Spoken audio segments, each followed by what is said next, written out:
The program opened with a prayer in honor of those victims of domestic violence. And hear the stories of folks who have been experiencing or affected by domestic violence in their lives. Research tells us that 1 in 3 women will experience some form of domestic violence in her lifetime. Over 370,000 Utah adult women have already or will directly experience this type of violence. Statistics show it takes an average of 7 times for a victim to leave an abuser. Beth Loeb is a survivor who left her husband on 4 separate occasions before finally escaping for the last time. She had to leave behind her 4 children. I remember so many moments where he told me how I was going to die.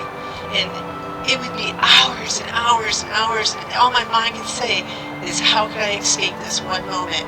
She picked up a flyer at a store, which gave her a phone number to call. I saw a little poster, check out, and it just spoke to me. There's help, there's an escape route. Took it, put it in my purse, hid it deep in my purse, because he always checked my purse, and I finally escaped.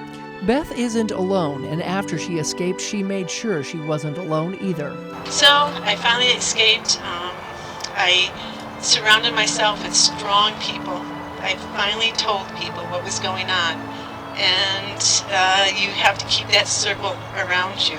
During Domestic Violence Awareness Month, the Dove Center works to raise awareness about the problem and how to address the needs of survivors to try and create change. More that informed community members can really, speak up when they see something, or, be a safe place for friends or family members that might be experiencing it.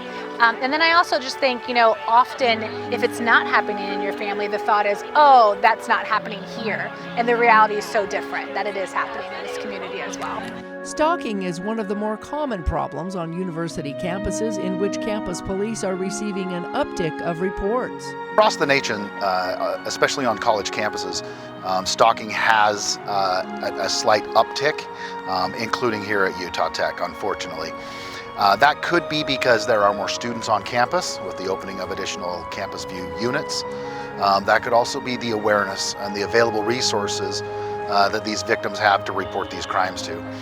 We're proud to say that we work very closely with the Title IX office here at Utah Tech Police Department, and we advocate for victim assistance and victim rights. The Dove Center provides shelter, advocacy, and counseling to survivors of domestic abuse, dating violence, and sexual assault in Washington and Kane Counties. We served about 300 individuals last year, and we actually serve women and men. It's not just a women's shelter, and it's not just women that experience domestic violence, so we're open to serve anyone that's in need of services. We need to speak up. We need to make sure that our voices are heard and that we are against violence against women.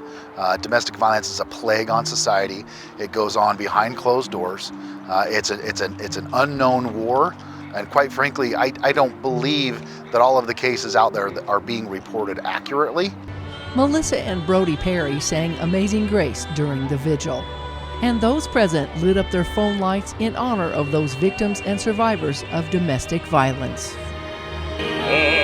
Amazing grace, how sweet the sound that saved a wretch like me.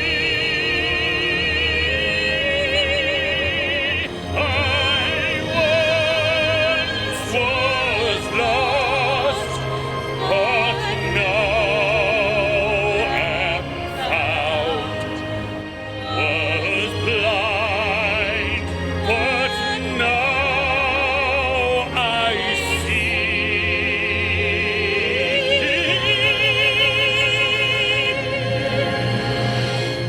Was blind, but now I see.